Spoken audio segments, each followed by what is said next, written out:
Hey everybody, welcome back to Pro AV Today. I'm your host, Ben Thomas. Today's conversation centers around a topic that's a little bit harder to define and put boundaries around, and that's how AV and technology is empowering wellness. Everything from circadian rhythm lighting in hospitals and hospitality, different things like that, all the way to empowering ADA compliant experiences.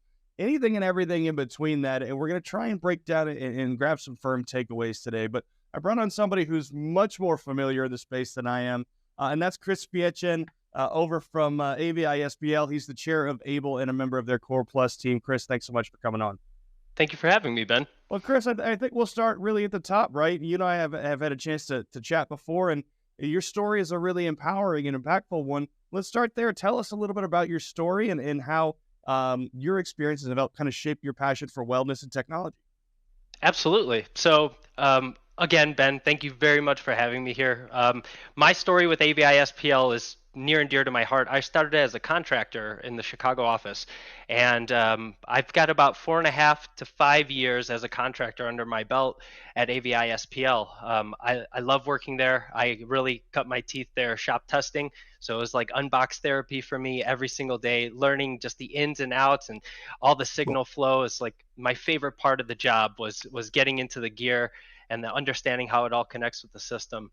Over time, and as we all know, recently with the pandemic, the AVI-SPL, along with a lot of big other companies, they had to really scale back and take care of their core employees. So unfortunately, I was let go as a contractor. That didn't stop me, because a couple of years later, I got right back on board with AVI-SPL through their Core Plus team, which is really like the SEAL Team Cat 6 of AV. But during the pandemic, psychologically, you're going through a lot. You lose your job, the one thing you had a great passion for, and then I was diagnosed with Crohn's disease in 2020. So for those of you who don't know, that's an inflammatory bowel disease. It's incurable with absolutely no known cause or treatment. You know what? I took that time in my life to really zoom in and think, well, what happened here? What's really going on? Am I showing up for myself? Am I doing my best? And does the stress from the job have anything to do with my illness?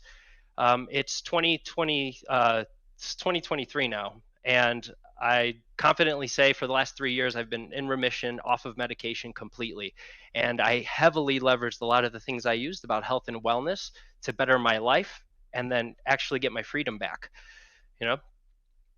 Well, and that's a great place to start too, right? Because wellness, kind of like I mentioned, is sort of hard to define when it comes to tech-enabled experiences, right? For some people, it's this lofty goal, and you think of a spa, and you think of this waterfall over here in Tahiti or something like that. But there are so many practical applications from a technology standpoint where we can help empower. A couple of the examples I mentioned were circadian rhythm lighting or, soundscape therapy with immersive experiences, things like that. But what are some of the direct applications, whether it's in healthcare specifically, or just kind of generally throughout the industry that we're using technology to help empower some of these experiences? Honestly, what I see and the future of the AV industry as a whole is we're taking wellness front and center, and we're using the same strategic approach that we have towards our customers and their goals and their what they have in scope for them, and we're applying it internally to our employees. That looks like anything from education, motivation, and inspiration throughout the company, letting people understand and know that we might be holding tension, and we might not be dealing with stress very well. So what kind of tools do we have as an industry and as a company to help fortify that?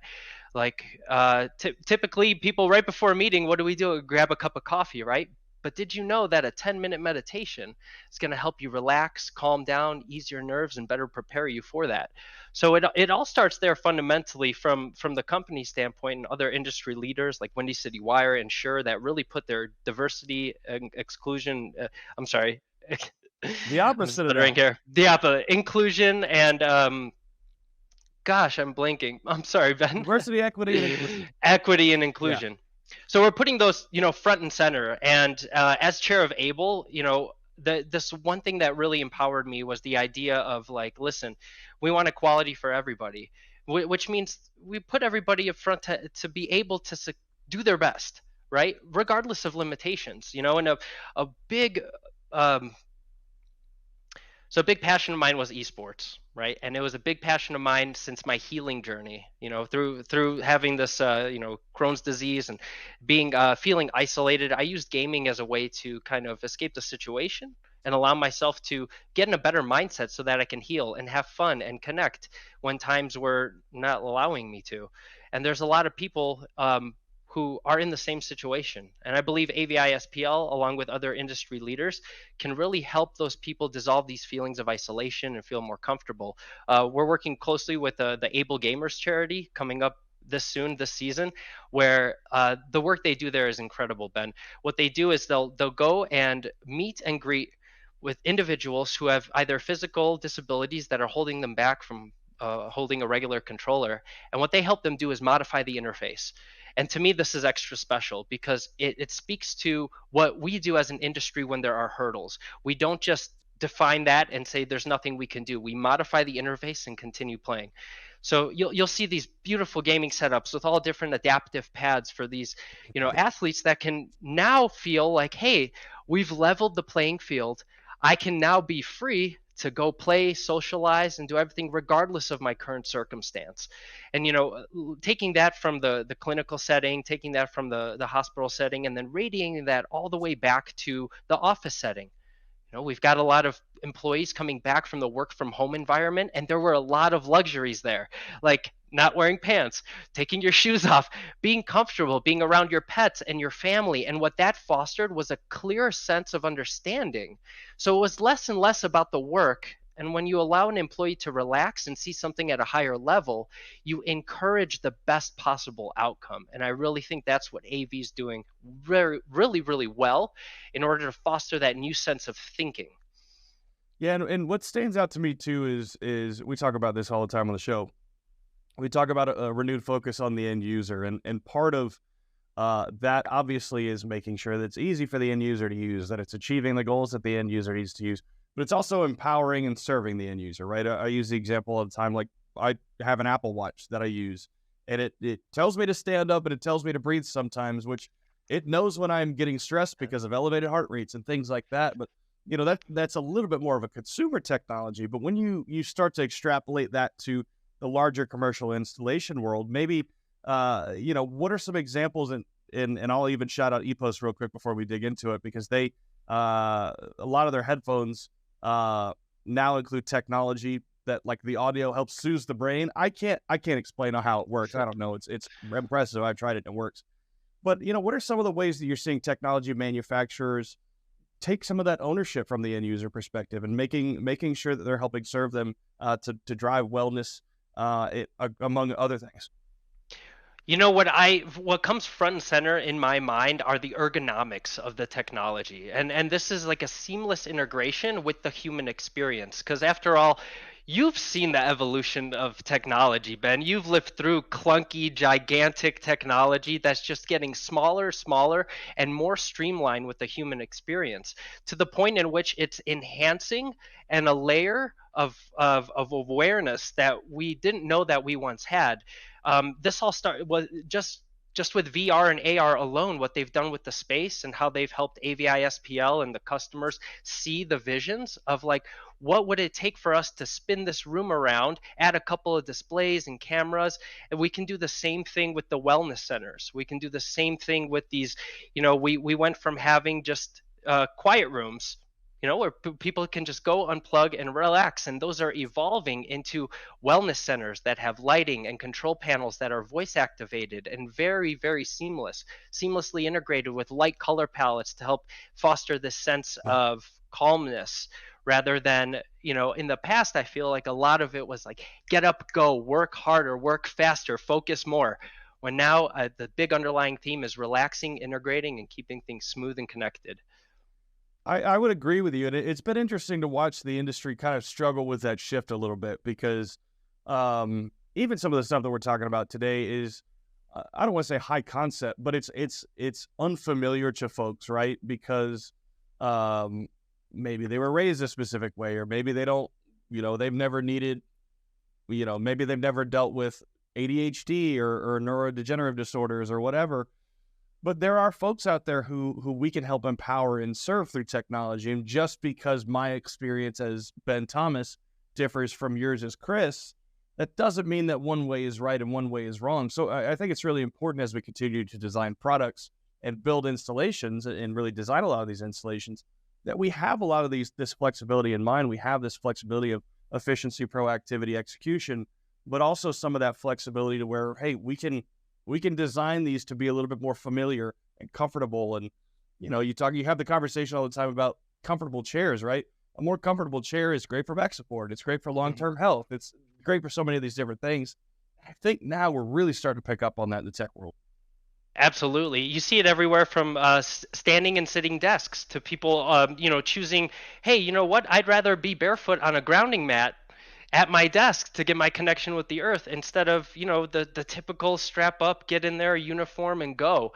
We're really looking to solve these problems from a higher level of consciousness than we created them with. And as the technology and the AV space and the entire industry is evolving to include more people and help connect others, I think it's more important than ever.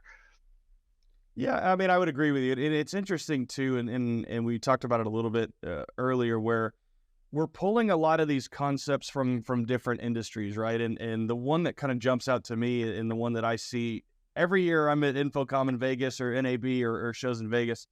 When I stay at an MGM property, most of them have a room that's called the Stay Well room. And I will spend extra to stay in that room because there's better ventilation, there's air purification, there's soundscapes. And it's interesting to see how they've leveraged that technology to actually drive meaningful revenue for the company. What are some of those things that you're seeing from those outside industries, whether it's healthcare, hospitality, education, that we can help pull in from? I've been big on LinkedIn lately, and one company in mind really, really gets my attention. It's Heart and Soil. They're a supplement company. They're out of Austin, Texas. But what they're doing is revolutionary. They've got half of their office space outside. They've got cold plunges. They've got saunas. They're really leading the industry in the form of like what wellness looks like and what a work day should look like. And I feel like as time goes on, the quality of their employees will increase drastically. So it's really hard to justify, when you're looking at an investment, well, okay, this all is going to require participation. Yeah, we can get the yoga mats. Who's going to use them? Well, that requires representation throughout, whether that looks like health and wellness ambassadors, whether that looks like internally people who have overcome PTSD, addiction, depression, and anxiety in the office getting together and empowering each other that, look, this is an example of somebody who's made it out of a situation, and it really all in lies with the people, Ben. That is the future of it. And I think that we are all borrowing great working ideas from each other. And that really speaks true to the industry. When I first got into it, it was about competition. It was about winning the job and having the most clients and having the most revenue. When really now it's like, what can we do to love our employees more? What can we do to give back, which then in turn creates this environment where everybody thrives? Well, we still do care about revenue and dollars. I Of can't course, let you yeah. run that far down the train, but I agree, right? And whether it's through accessibility initiatives, DEI initiatives, things like that, a lot of folks have opinions about whatever, but the hardest jump for people to make is from that 0 to 1, right? Where there's nothing, we're not doing anything, to something, right? Where's a good place for? We'll focus specifically on the tech manufacturers right now. Where's a good place for somebody in that world to start and ask questions to maybe help create technology that's more effective, more efficient for opportunities like wellness? Is it getting plugged in with Core Plus or the team over at AVI-SPL? Where can these people start? Absolutely. AVI-SPL, we do the best job personally, I think. And, I'm a little biased. I work there. That's And fair. I'm part of it. You're allowed to be biased. I work very closely, and it's for the first time in my life where I can actually see the vision and dream of the client and work hand in hand with them to provide them the best possible solution. And really, my advice to any corporation is to listen to the employees. get honest and good feedback and let them know that you guys are open and malleable and looking to achieve this state of wellness and fitness within the industry. And with AVI-SPL, a big thing we've been highlighting in our experience are these multi-purpose rooms. Any from giant auditoriums that you can use, from esports tournament centers to education centers, over to wellness centers to have speakers on. It's this idea that technology in an immersive space can actually provide education, inspiration, and knowledge to a large group of people, regardless of the circumstance. And with our ability to make it modular, so you can definitely have the most use cases, it's it is the future. I know it's been a while. We've been separating, but all the people are coming back together, Ben. You know? And I think the root of it too is this is a vast oversimplification, but familiarity and comfort, right? If people are comfortable where they're working, where the technology they're using, if it's something that is flexible and something that works, but also something that's familiar and tangible and comfortable for them, I think that's maybe a great takeaway from our conversation today, right? Yeah. If nothing else, it's great to have all these other things, but if we can create technology and installations that are comfortable, that are familiar, that for people, even immersive in some cases, right? The more that we can do that, I think we'll drive a lot more wellness as an organization. I'll give you the last word here. When you think about wellness, maybe in the next 5-10 years, whether it's holistic, fully outdoor offices, right? What are some of the things that you think that the enterprise office space and enterprise commercial installation space specifically can start to adapt to help really amplify some of these wellness initiatives?